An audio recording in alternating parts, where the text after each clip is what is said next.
வாழ்க வளமுடன். ஓம் நமச்சிவாய. அனைத்து தமிழ் உள்ளங்களுக்கும் வணக்கம். வேத ஜோதிடத்தில் முக்கியமான மற்றும் மங்களகரமான கிரகமாக கருதப்படுபவர் சுக்கிர பகவான். அன்பு, அழகு, செல்வம், ஆடம்பரம் மற்றும் வாழ்க்கை வசதிகளை தீர்மானிக்கும் கிரகமாக விளங்குகிறார் சுக்கிர பகவான். சுக்கிர பகவான் பொதுவாக சுமார் 25 நாட்களுக்கு ஒருமுறை தனது ராசியை மாற்றுவார். அந்த வகையில் வரும் மார்ச் மாதம் 26ஆம் தேதி வியாழக்கிழமை அன்று அதிகாலை 5:30 மணிக்கு மீனராசியில் இருந்து வெளியேறி மேசராசிக்கு பயிற்சியாக உள்ளார். சுக்கிர பகவான் மேசராசியில் ஏப்ரல் மாதம் 19ஆம் தேதி பிற்பகல் 3:51 வரை பயணம் செய்வார். இந்த சுக்கிர பயிற்சியானது மிகவும் சிறப்பு வாய்ந்தது. ஏனெனில் இது விசுவாசு ஆண்டின் இறுதி சுக்கிர பயிற்சியாகும். அதே போல இது பாலபவம் வருடத்தின் வரக்கூடிய முதல் சுக்கிர பயிற்சியாகும். இந்த சுக்கிர பெயர்ச்சி உங்கள் வாழ்வில் பல மாற்றங்களை தரப்போகிறது. குடிசையில் இருந்த சில ராசிக்காரர்களின் வாழ்க்கை இப்போது கோபுரத்தில் ஏறப்போகிறது. பணம் பல வழிகளில் இருந்து வரப்போகிறது. இதுவரை இருந்து வந்த உடல் உபாதைகள் படிப்படியாக குறையப் போகிறது. பட்ட கடனை அடைக்க புது வழிகள் பிறக்கும். நடக்கப்போகும் இந்த சுக்கிர பெயர்ச்சியால் உங்கள் வாழ்வில் வளமும் நலமும் செல்வ செழிப்பும் பெற்று வாழ்வில் உயரிய நிலையை அடைய எல்லாம் வல்ல எம்பெருமானை வேண்டி விரும்பி கேட்டுக்கொள்கிறேன். விருச்சிக ராசி அன்பர்களே, இந்த சுக்கிர பயிற்சியின் போது செய்தொழிலில் நேர்முக மறைமுக எதிர்ப்புகள் நீங்கும். புதியவர்கள் கூட்டாளிகள் ஆவார்கள். இதனால் கொடுக்கல் வாங்கல் விஷயங்கள் சிறப்பாக இருக்கும். புதிய வாய்ப்புகளும் உங்களை தேடி வரும். அதை சரியாக பயன்படுத்திக் கொள்வீர்கள். ஆற்றல் மிக்கவர்களையும் திறமைசாலிகளையும் உறுதுணையாக கொண்டு புதிய முயற்சிகளை செயல்படுத்துவீர்கள். குடும்பத்தில் சந்தோஷம் நிறையும். உங்களின் இல்லம் தேடி விருந்தினர்கள் வருவார்கள். மற்றவர்கள் முடியாது என்று விட்டுவிட்ட காரியங்களை கூட நீங்கள் சுலபமாக செய்து முடிப்பீர்கள். உங்களின் மனபலத்தை மூலதனமாக்கிக் கொள்வீர்கள். திருமணம் தடைப்பட்டவர்களுக்கு இந்த வருடம் திருமணம் நடக்கும். குடும்பத்தாருடன் சுப நிகழ்ச்சிகளில் கலந்து கொள்வீர்கள். ஆன்மீக சுற்றுலா சென்று வருவீர்கள். மற்றபடி வெளி ஆட்களிடம் உங்களின் தொழில் ரகசியங்களை பகிர்ந்து கொள்ள வேண்டாம். பூர்வீக சொத்து சம்பந்தப்பட்ட பிரச்சனைகளை விட்டு கொடுத்து முடித்துக் கொள்ளவும். இந்த காலகட்டத்தில் எதிர்பாராத செலவுகளும் அதனால் கவலைகளும் உண்டாகும். நம்பகமான கூட்டாளிகளிடம் முக்கியமான வேலைகளை பிரித்து கொடுத்து அவர்களின் விருப்பப்படி செயல்பட அனுமதிப்பீர்கள். அனுபவசாலிகளின் வழிகாட்டுதலின்படி குறித்த காலத்தில் திட்டமிட்டு செயல்படுவீர்கள். உங்களின் காரியங்கள் நேர்த்தியாக இருக்குமாறு பார்த்துக் கொள்வீர்கள். நல்ல நண்பர்களின் ஒத்துழைப்புடன் கடினமான வேலைகளையும் செய்து முடிப்பீர்கள். பெற்றோர் வழியில் சில மருத்துவ செலவுகள் உண்டாகலாம். உடன் பிறந்தோரால் அனாவசிய பிரச்சனைகள் ஏற்படலாம். அதனால் அவர்களிடம் பக்குவமாக நடந்து கொள்ளவும். அனாவசியமான பயணங்களை தவிர்ப்பது நல்லது. மேலும் பயணங்களின் போது கவனம் தேவை. மற்றபடி பிள்ளைகளுக்கு சிறப்பான வருமானம் தரும் உத்தியோகம் கிடைக்கும். எவருக்கும் இந்த காலகட்டத்தில் வாக்கு கொடுப்பதோ முன்ஜாமீன் போடுவதோ வேண்டாம். உத்தியோகஸ்தர்கள் இயந்திர வாழ்க்கையில் இருந்து விடுபட்டு சிந்தனைகளுக்கு செயல் வடிவம் கொடுக்க நினைப்பீர்கள். உங்களின் முன்னேற்றத்திற்கு தடையாக இருப்பவர்களை இனம் கண்டு விலக்குவீர்கள். பதவி உயர்வு கிடைக்கும். மேலதிகாரிகள் உங்களுக்கு அனுசரணையாக நடந்து கொள்வார்கள். வியாபாரிகளுக்கு கொடுக்கல் வாங்கல் விஷயங்கள் நல்லபடியாக முடியும். கூட்டாளிகள் உங்களை நம்பி புதிய முதலீடுகளில் ஈடுபட சம்மதிப்பார்கள். புதிய சந்தைகளை நாடிச் சென்று உங்களின் வியாபாரத்தை விரிவுபடுத்துவீர்கள். இதனால் சக வியாபாரிகளின் மத்தியில் உங்கள் செல்வாக்கை உயர்த்திக் கொள்வீர்கள்.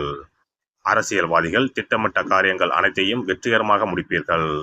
உங்களுக்கு கட்சியில் எதிர்ப்புகள் அதிகரிக்கும் என்பதால் உட்கட்சி பூசல்களில் சிக்கிக்கொள்ளாமல் தப்பித்துக் கொள்வதே புத்திசாலித்தனம். கலைத்துறையினர் பழைய ஒப்பந்தங்களை நன்கு முடித்து கொடுத்த பிறகே புதிய ஒப்பந்தங்களை பெற முயற்சிக்கவும்.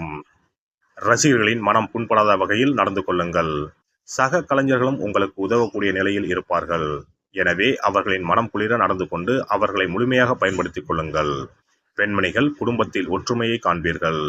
கணவரிடம் அன்பு பாசம் அதிகரிக்கும்.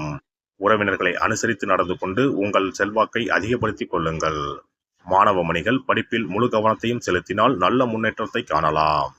அதனால் தேவையில்லாத பிரச்சனைகளில் சிக்கிக்கொள்ள வேண்டாம். மற்றபடி விளையாட்டுகளில் அதிக ஈடுபாடு செலுத்தி வெற்றி பெறுவீர்கள். சக மாணவர்களிடம் கவனமாக பழகவும்.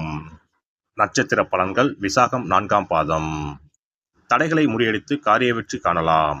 குடும்பத்தில் மகிழ்ச்சியும் ஆனந்தமும் பெருகும். ஏதேனும் ஒரு காரணத்தால் குடும்பத்தை விட்டு பிரிந்து சென்றவர்கள் வந்து சேர்வார்கள். அனுஷம் நட்சத்திரம். கணவன் மனைவி இடையே அன்பும் பாசமும் பெருகும். திருமணம் போன்ற சுப நிகழ்ச்சிகள் இனிதே நடக்கும். நல்ல வரனாகவும் அமையும். குழந்தை பாக்கியம் கிட்டும். கேட்டை நட்சத்திரம். உறவினர்கள் நண்பர்கள் மூலம் அனுகூலம் கிடைக்கும். உடல் நலனை பொறுத்தவரை சிறப்பாக இருக்கும். உத்தியோகம் பார்ப்பவர்களுக்கு முன்னேற்றம் ஏற்படும். கோரிக்கைகள் ஒப்பந்தங்கள் நிறைவேறும். செவ்வாய் தோறும் அருகில் இருக்கும் அம்மன் கோவிலுக்கு சென்று வலம் வந்து வணங்கி வரவும். நல்லெண்ணெய் விளக்கு ஏற்றலாம், கோளாறு பதிகம் பாராயணம் செய்யலாம். செவ்வாய் தோறும் எலுமிச்சை மாலையை அம்மனுக்கு அர்ப்பணித்து வலம் வந்து வணங்குங்கள். முன்னோர் வழிபாடு தினமும் செய்யவும். ஒரு முறையாவது குல தெய்வத்தையும் இஷ்ட தெய்வத்தையும் ஒரே நாளில் சென்று தரிசித்து வாருங்கள். கடன் பிரச்சனைகள் தீரும், குடும்பத்தில் மகிழ்ச்சி நிலவும், மன நிம்மதி உண்டாகும். சிறப்பு தொகுப்பு. இனி சுக்கிர பகவானின் அருளை முழுமையாக பெற வெள்ளிக்கிழமையில் செய்ய வேண்டிய வழிபாடு என்ன என்பதனை பற்றி காண்போம். வெள்ளிக்கிழமை என்பது தெய்வ வழிபாட்டிற்கு உரிய நாளாகும். அதிலும் குறிப்பாக மகாலட்சுமியை வழிபடுவதற்கு சிறப்பான கிழமையாக கருதப்படுகிறது. நமக்கு செல்வத்தை வாரி வழங்கக்கூடிய மகாலட்சுமி தேவியும் குபேரனும் நம்முடைய பூர்வ ஜென்ம கர்ம வினைக்கு ஏற்ப பலாபலன்களை கொடுக்கிறார்கள். அதை அனுபவிக்க செய்யும் பொறுப்பு சுக்கிர பகவான் பார்த்து கொள்கிறார். ஒருவர் செல்வந்தராக இருப்பதற்கு ஜாதகத்தில் சுக்கிரன் அருள் கட்டாயம் இருக்க வேண்டும்.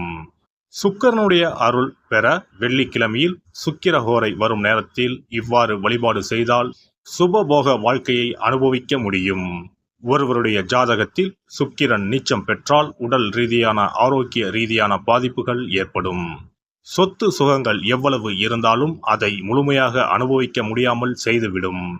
பெரிய பெரிய பணக்காரர்களை எடுத்துக்கொண்டால் அவர்களிடம் எவ்வளவு காசு கொட்டி கிடந்தாலும் சுக்கிர தசை இல்லை என்றால் அவ்வளவு பணமும் வீண் விரயமாகத்தான் போகும்.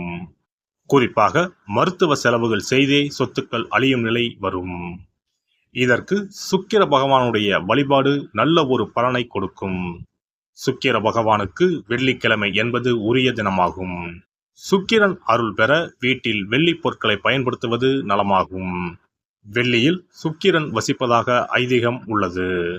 வெள்ளி பொருட்கள் கொண்டு பூஜை செய்தால் சகல சௌபாக்கியங்களும் உண்டாகும். சுக்கிர வழிபாடு செய்ய நினைப்பவர்கள் காலை 6 மணி முதல் 7 மணி வரையிலான காலம் சுக்கிரஹோரை ஆகும். அதனை தவறவிட்டால் மதியம் 1 மணி முதல் 2 மணி வரை சுக்கிரஹோரை நிகழ்கின்றது. அதையும் தவறவிட்டால் இரவு 8 மணி முதல் 9 மணி வரையிலான சுக்கிரஹோரை நேரத்தில் வழிபாடுகள் செய்து பயன்பெறலாம். இவற்றில் காலை 6 மணி முதல் 7 மணி வரையிலான முதல் சுக்கிரஹோரையில் சுக்கிர வழிபாடு செய்வது சிறப்பான பலன்களை கொடுக்கும். காலை முதல் மாலை வரை உபவாசம் இருந்து சுக்கிர பகவானுக்கு உரிய காயத்ரி மந்திரத்தை உச்சரித்து கல்கண்டு சேர்த்த சர்க்கரை பொங்கலை நைவேத்தியம் படைத்து வெள்ளை நிற பூக்களால் அர்ச்சனை செய்ய வேண்டும். சுக்கிர தசை நடப்பவர்களும் சுக்கிரன் நீச்சம் பெற்ற ஜாதகக்காரர்களும் இந்த வழிபாடு செய்வது சிறப்பான பலன்களை கொடுக்கும். சுக்கிர தசை நடக்கும் பொழுது சுக்கிர வழிபாடு செய்து வர வருமானத்தை சுகமான வாழ்க்கை வாழ்வதற்கு உரிய வகையில் பயணிக்க செய்யும். வீடு நிலம் வாங்குவது, ஆடம்பர பொருட்கள் சொத்துக்கள் போன்றவற்றை வாங்க வைக்கும். அதுவே சுக்கிரன் நீசம் பெற்ற காலத்தில் இந்த வழிபாடு செய்பவர்களுக்கு வீண் விரயங்கள் இல்லாமல் ஓரளவிற்கு வறுமையிலிருந்து பிழைக்கச் செய்யும். வெள்ளிக்கிழமையில் நவக்கிரக கோவிலுக்கு சென்று சுக்கிர பகவானுக்கு வெள்ளை வஸ்திரம் சாற்றி வழிபாடு செய்யலாம். வெள்ளை நிற நைவேத்தியங்கள் தயார் செய்து கோவிலில் வரும் பக்தர்களுக்கு தானம் செய்யலாம். இவ்வாறு செய்து வர சுக்கிரனின் முழு அருளும் கிடைக்கப் பெற்று வாழ்வில் உயரிய நிலையை அடைவீர்கள். எல்லாம் வல்ல இறையருளால் நீங்களும் உங்கள் அன்பு குடும்பமும் உடல் நலம், நீலாயுள், நிறை செல்வம், உயர் புகழ், மெய்ஞானம் ஓங்கி வாழ்க வளமுடன். இந்த வீடியோ பதிவு உங்களுக்கு பிடித்திருந்தால் லைக் பண்ணுங்க, கமெண்ட் பண்ணுங்க, ஷேர் பண்ணுங்க, மறக்காம சப்ஸ்கிரைப் பண்ணுங்க, பக்கத்துல இருக்கிற பெல் பட்டனை கிளிக் பண்ணுங்க. நன்றி, வணக்கம். ஓம் நமச்சிவாய. சிவாய நம.